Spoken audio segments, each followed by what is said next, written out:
everyone, so in this video I'm going to take you through the parts of this sewing machine. So you all should have been given a sheet like this, okay, and it actually shows you up close the name of the parts of the machine as well as a little description about what they do. So for this video I'm going to mainly go through the most important parts of the machine because there are some parts that you will never use and it is a lot to know and it can be quite overwhelming, okay? So if we look up the top of our machine here, we have what are called spool pins. So these are our two spool pins, and when threading the machine, this is where the thread actually sits. Okay, so we've got our spool pins. This is our pattern selector. Okay, so this is going to help us choose what kind of stitch and what pattern we would like to have on our fabric. Okay, so it's the pattern or the stitch selector. To move and change, there is a little handle here and you simply pull it out and move up and down to change what you like. Everybody's should be down here on number 1/2 because that is a straight stitch and a zigzag stitch. This part up here is our thread tension, okay? It's a little windy dial here. So this is going to help adjust the tension in between this little gap so that the thread does not run through too loose, okay? And it's not too tight and stuck, all right? That will actually help the outcome of your stitching on your fabric, whatever you're making, okay? Down the front here, we have what is known as the plate. Okay, so this is where our stitching, our fabric will lay, and there are lots of little marks, okay, lots of little dents in this plate here, and they're all different measurements and they're all guides to help you sew straight.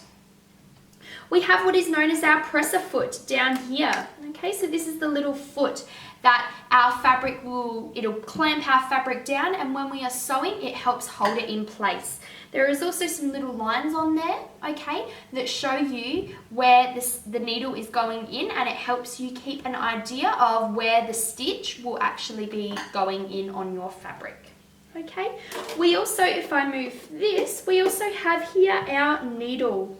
Okay, and obviously that is a very important part because our thread goes through the needle, okay, and this is what pierces the fabric and actually makes the stitches, okay, and leaves the thread in our fabric. All right, so this is very important. If we are to quickly look onto the back of the machine here, there is this lever lifting it up and down,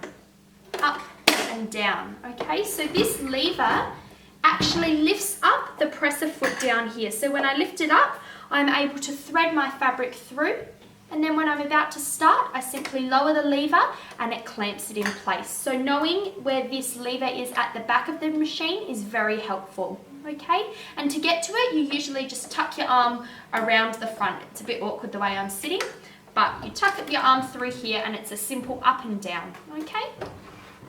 Let's move on to this side of the machine. So right here is our hand wheel. Okay, so this, if we were to not be using our foot pedal, if we were to be manually sewing, moving our hand wheel like this, it moves the needle up and down and it slowly does the stitches. Okay, when you put your foot down on the pedal, it's a lot faster. So this is our hand wheel, and this is needed to move the position of the needle up and down. Alright, so the needle can become out of our fabric and it gives us space so that we can thread the fabric through the needle. When we move on here, we have two parts to this dial and this knob up the top here. I remember, and what a good way to remember is, that this dial is wide for the width. So this is going to determine the width of your stitch. So if we want to do a straight stitch is straight, there is no width. So we would make sure that this dial around the outside here is on 0. But if we wanted to do really big zigzags, we would adjust the dial all the way up to 5, and that gives us a big width and allows us to do the zigzags. When looking at the dial in the middle here, in the middle of the stitch width selector, okay, this dial clicks. It doesn't move very far, but it does go left to right. This dial should always be straight, always be vertical. This dial in here adjusts the position of the needle. So we always want it to be straight, whereas adjusting it can move the needle over, left or right.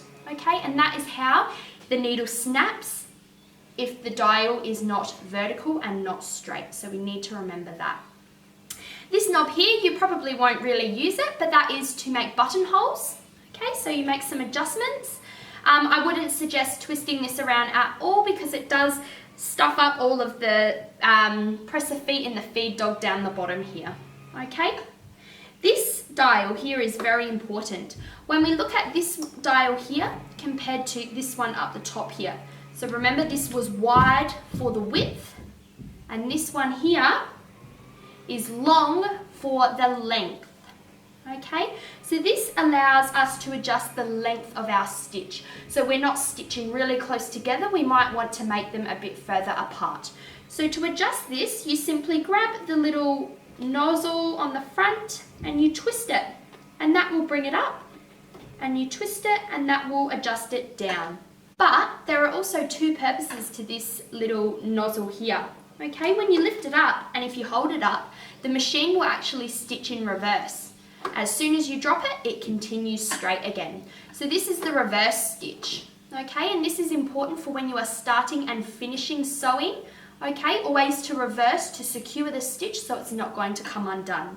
So lifting it up is in reverse and dropping it down is going normal straight stitch. Now there's a green and there is a red mark on the sewing machine just here for this bottom little knob. Okay, this adjusts the teeth that are under this plate. So the teeth help to push the fabric through by itself. You don't physically have to push it. So your machine should always be on green, which means that the teeth are up and it's going to help guide and thread your fabric through the machine. We have two last bits of the machine that are really important. Down in here, this little trap door opens up. And this is where our bobbin case and our bobbin go, okay? And this becomes the bottom thread, the bottom stitch of the fabric, okay? So there's a top and a bottom and they combine together to tie up and link, and that is how stitches are formed on your fabric. So this is important here. We also have right on the side this switch here, which is the on and off switch. Okay, so twisting it all the way around will turn it on and the light will come on ready to sew. So if your machine is plugged in and it's not working, it could be because of this switch. So I hope that all of this makes some sort of sense. It does become a lot easier once you continually thread the machine and once you know what settings you would like everything to be on, okay? It just becomes habit. Alright, but these are the most important parts of the sewing machine and it is important that we know them so that we know what we're doing when we're sewing.